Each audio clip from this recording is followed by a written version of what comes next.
예, 우리 말씀은 역대하 5장입니다. 1절부터 14절 말씀까지인데 함께 우리 같이 공독하도록 하겠습니다. 솔로몬이 여호와의 전을 위하여 만드는 모든 일을 마친지라. 이에 솔로몬이 그의 아버지 다윗이 드린 은과 금과 모든 기부를 가져다가 하나님의 전 곳간에 두었더라. 이에 솔로몬이 여호와의 언약궤를 다윗성 곧 시온에서부터 메어 올리고자 하여 이스라엘 장로들과 모든 지파의 우두머리 곧 이스라엘 자손의 족장들을 다 예루살렘으로 소집하니 일곱째 달 절기에 이스라엘 모든 사람이 다 왕에게로 모이고 이스라엘 장로들이 이름에 레위 사람들이 궤를 매니라. 궤와 해막과 장막 안에 모든 거룩한 기구를 메고 올라가되 레위인 제사장들이 그것들을 메고 올라가매 솔로몬 왕과 그 앞에 모인 모든 이스라엘 회중이 궤 앞에서 양과 서로 제사를 드렸으니 그 수가 많아 기록할 수도 없고 셀 수도 없었더라. 제사장들이 여호와의 언약궤를 그 소소로 메어 드렸으니 곧 본전 지성소 그룹들의 날개 아래라. 그룹들이 궤 저소 위에서 날개를 펴서 궤와 그 채를 덮었는데 그 채가 길어서 궤에서 나오므로 그 끝이 본전 앞에서 보이나 밖에서는 보이지 아니하며 그 궤가 오늘까지 그곳에 있으며 궤 안에는 두 들판 위에 아무것도 없으니 이것은 이스라엘 자손이 애굽에서 나온 후 여호와께서 그들과 언약을 세우실 때에 모세가 호렙에서 그 안에 넣은 것이더라.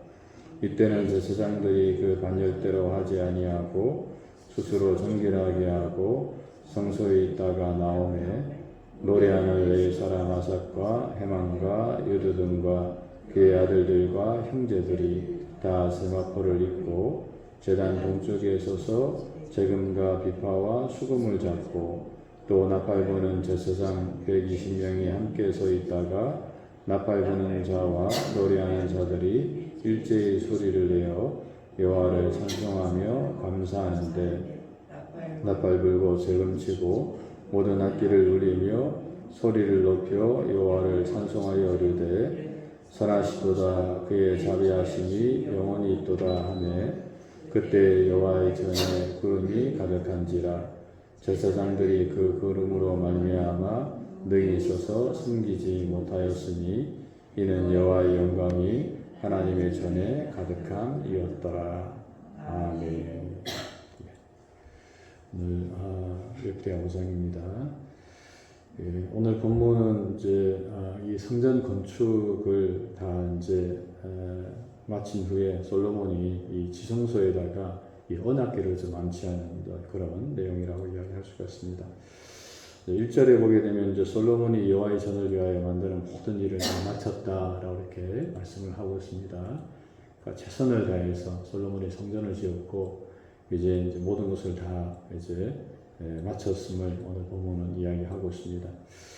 그리고 이제 솔로몬이 이제 그의 아버지 다윗이 드린 은과 금과 모든 기구를 가져다가 이제 하나님의 전 곳간에 두었다라고 이렇게 말씀을 하고 있는데 이제 그 동안에 이제 이 솔로몬과 후란이 이제 정성껏 들여서 만들었던 이제 모든 기구들, 뭐 놋대야, 놋바다, 또 뭐 물두멍 이런 모든 것들을 다 가져다가 이제 하나님의 전 성전의 곳간에다가 이렇게 이제 잘 두었음을 이제 오늘 본문은 말씀을 하고 있습니다.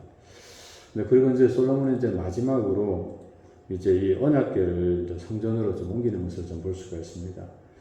2절에 보게 되면 솔로몬이 여호와의 언약궤를 다윗성 곧 시온으로부터 메어 올리고자 하여라고 말하고 있는데 이제 이 당시에 이제 이 언약궤는 이제 다윗성, 그러니까 이 일종의 이제 시온성이라고 할 수 있는데 이제 그곳에 이 언약궤가 안치가 되어 있었습니다. 그래서 이제 솔로몬은 이제 마지막으로 이 자신이 지은 성전에다가 이 하나님의 언약궤를 이제 안치하고자 이렇게 하는 것을 먼저 우리가 좀 볼 수가 있습니다. 근데 사실 이제 이것이 제일 중요하겠지요.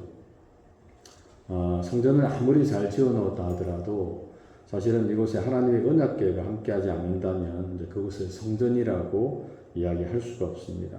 사실 이제 성전의 가장 중요한 것은 하나님의 임재라고 이야기할 수가 있는데 이제 그 하나님의 임재를 경험하기 위해서는 이 언약궤가 바로 안치가 되어야 된다라고 하는 것입니다. 그런 면에서 오늘 본문에서 이제 솔로몬은 이 성전을 짓고 또 성전 안에 필요한 모든 기물들을 다 지은 후에 다 만든 후에 이제 마지막으로 이 하나님의 이 언약궤를 이제 이 성전에 이제 안치하는 것을 좀 볼 수가 있습니다. 이것을 위해서 이제 솔로몬은 먼저 이스라엘 장로들과 모든 지파의 우두머리 곧 이스라엘 자손의 족장들을 다 예루살렘으로 소집을 했다라고 이렇게 이야기하고 있습니다. 그리고 이제 4절에 보게 되면 레위 사람들을 통해서 이 언약궤를 이제 메어 올리고자 이렇게 노력하는 것을 볼 수가 있습니다. 과거에 이제 다윗이 우사의 어떤를 통해서 그러니까 이 레위 지파를 통해서 이 언약궤를 이제 메어 올려야 되는데 그렇지 않고 이제 소를 통해서 소 달구지를 통해서 메어 올리려고 하다가 큰 어려움을 당한 적이 있었습니다. 그것을 경험 삼아서 오늘 본문에 나오는 이 솔로몬은 레위 사람들이 이제 궤를 멜 수 있도록 그렇게 하는 것을 또 볼 수가 있습니다. 그래서 이제 그들이 그 언약궤를 메고 올라왔다라고 이렇게 이야기하고 또 그동안에 이제 6절에 보게 되면 솔로몬 왕과 그 앞에 모인 모든 이스라엘 회중이 이제 그 언약궤 앞에서 양과 소로 제사를 드렸는데 그 수가 많아 기록할 수도 없고 셀 수도 없었다라고 이렇게 말씀을 하고 있습니다. 마치 이제 다윗이 하나님의 언약궤가 다윗성으로 올라올 때 너무 기뻐갖고 정말 덩실덩실 춤을 추었던 것처럼 오늘 본문에서도 이 솔로몬 왕과 이스라엘 모든 백성들이 이제 하나님의 궤가 옮겨질 때에 하나님께 이제 제사를 드렸음을 오늘 본문은 말씀을 하고 있습니다. 그리고 이제 7절에서는 결국에 이제 이 언약궤가 그 성전에 이제 메어 드려졌다라고 이렇게 말씀을 하고 있습니다. 곧 본전 지성소 그룹들의 날개 아래로 이 이제 언약궤가 메어졌음을 보게 됩니다.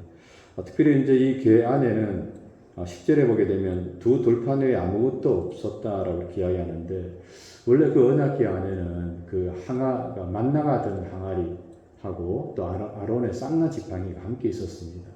그리고 이제 이 십계명 이 두 돌판이 함께 있었는데 세 개가 이제 함께 있었는데 오늘 본문에서는 이제 이 두 돌판 외에는 아무것도 없었다라고 이렇게 이야기하고 있습니다.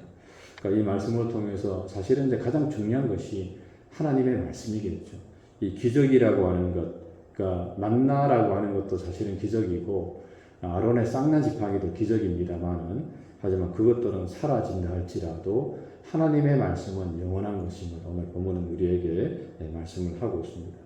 정확하게 이제 왜 그 만나가 된 항아리하고 아론의 그 쌍난 지팡이가 사라졌는지는 우리가 알 수는 없습니다만 하여튼 오늘 본문 안에서는 그 두 돌판 위에 그 언약궤 안에는 아무것도 없었다라고 이렇게 말씀을 하고 있습니다. 그리고 이제 그것을 통해서 이제 완전하게 이 하나님의 언약궤가 안치가 되고 이제 성전이 완성이 됨을 오늘 본문은 이야기하게 됩니다. 그리고 이제 이 언약궤가 안치되고 난 다음에 이 찬양을 맡은 이제 레위인들과 그 나팔부는 제사장 120명이 함께 서 있다가 이제 하나님을 찬양하는 것을 좀 볼 수가 있습니다. 그들이 일제히 소리를 내어서 여호와를 찬양하며 감사하는데 이제 나팔을 불고 재금치고 모든 악기를 울리면서 소리 높여 여호와를 찬송하여 이르되 선하시도다 그의 자비하심이 영원히 있도다라고 이렇게 하나님을 찬양하는 것을 볼 수가 있습니다. 그리고 이제 그때 하나님의 전에 이제 구름이 가득하죠. 이 구름이라고 하는 것이 이제 하나님의 임재를 이제 이야기하는데 하나님의 전에 구름이 가득했는데 그런데 그 구름이 얼마나 가득했는지 제사장들이 그 구름으로 말미암아 능히 있어서 섬기지 못할 만큼 하나님의 영광이 하나님의 전에 가득함이었도다라고 오늘 본문은 말씀을 하고 있습니다. 사실 다시 한번 제가 말씀드립니다만은 사실 교회는 성전은 하나님의 은혜가 임하는 곳입니다. 그리고 정말 하나님의 은혜가 임해야 그것이 교회라고 이야기할 수가 있습니다. 근데 오늘 본문에 나오는 이 솔로몬의 성전에는 하나님의 은혜가 얼마나 가득하게 임했던지 제사장들이 그 임무를 감당하지 못할 만큼 그렇게 하나님의 은혜가 충만했다라고 이렇게 본문이 말씀을 하고 있습니다. 사실 이제 제가 이렇게 말씀 묵상하면서 정말 우리 교회도 이 하나님의 은혜가 또 우리 각자에게도 우리 가정에게도 특별히 우리 교회에 이런 하나님의 은혜가 좀 충만하게 좀 임하면 얼마나 좋을까 하는 생각을 제가 좀 해보았습니다. 사실 우리가 이렇게 하나님의 은혜가 임할 수 있도록 우리가 늘 기도해야 되겠죠. 근데 사실 이 하나님의 은혜는 거저 임하는 것은 아닙니다. 오늘 본문의 말씀처럼 정말 솔로몬과 이스라엘 백성들이 하나님 말씀에 순종하면서 정말 전심을 다해서 하나님을 섬겼을 때에 그 하나님의 솔로몬의 성전에 하나님의 은혜가 충만하게 임하는 것을 우리가 볼 수가 있습니다. 그러므로 오늘도 좀 우리의 삶 속에 하나님의 은혜가 좀 충만하게 임하게 해달라고 또 우리 교회 가운데도 특별히 하나님의 은혜가 충만하게 임하는 그런 교회가 되게 해달라고 여러분들 이 시간 함께 좀 기도해 주시기 바랍니다. 기도하겠습니다. 아버지 하나님 감사합니다. 또 우중에서도 하나님 우리를 이곳으로 불러주시고 또 이 새벽 기도로 이 하루 시작할 수 있도록 은총을 나누어 주심을 감사합니다. 오늘 특별히 역대하 5장의 말씀을 통해서 성전에 임한 하나님의 은혜를 우리가 함께 묵상했는데 하나님 바라옵기는 정말 우리의 삶 속에도 또 우리의 가정에도 우리 몸된 교회에도 하나님의 영광이 충만한 가운데 오늘도 정말 주님과 더불어 승리하는 복된 하루가 될 수 있도록 은총을 베풀어 주시옵소서. 우리의 마음과 생각을 주님께서 다스려 주시고 특별히 정말 우리가 오늘도 하나님 말씀에 순종하며 하나님의 뜻을 이루어나가는 참된 성도가 될 수 있도록 은혜를 베풀어 주시옵소서. 아버지 하나님의 크신 은혜와 사랑 감사하고 사랑 많으신 예수님 이름으로 간절히 기도합니다. 아멘.